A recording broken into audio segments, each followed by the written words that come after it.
There's a 1979 Soviet propaganda cartoon that depicted a craven capitalist using the unemployed as targets in his shooting range. Commie agitprop, you say. Well, Soviet propaganda has proven prophetic in Flint, Michigan. The American Army is using blocks of flint as a stand-in for Aleppo or Damascus in live fire exercises. Why build a fake war zone for troop training when you've already got a real one? And make no mistake, Flint is on the front line of the class war in America.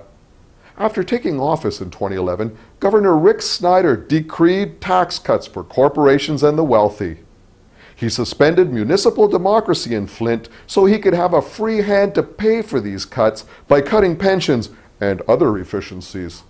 One of these efficiencies was to make Flint residents drink from the filthy Flint River instead of Lake Huron. Ever since, Flint's tap water has been loaded with lead and other free market nutrients. This saved corporate taxpayers $15 million. But apparently, what was good for America wasn't good enough for General Motors. Flint children drank and bathed in toxic water, while GM wouldn't even wash auto parts in it. Apparently, it corroded steel. So GM got hooked back up to Lake Huron at the cost of $440,000.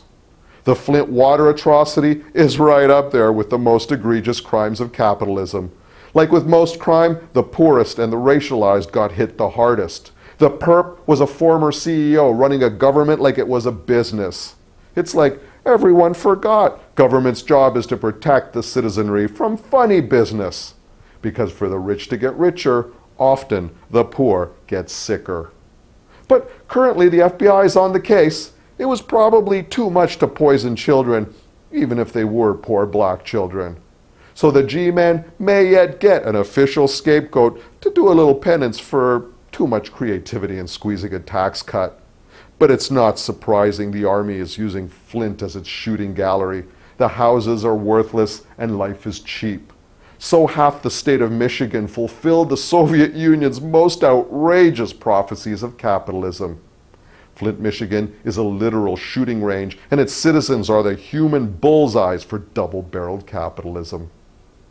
In Toronto, for Rabble TV, I'm Umberto da Silva, not Rex Murphy.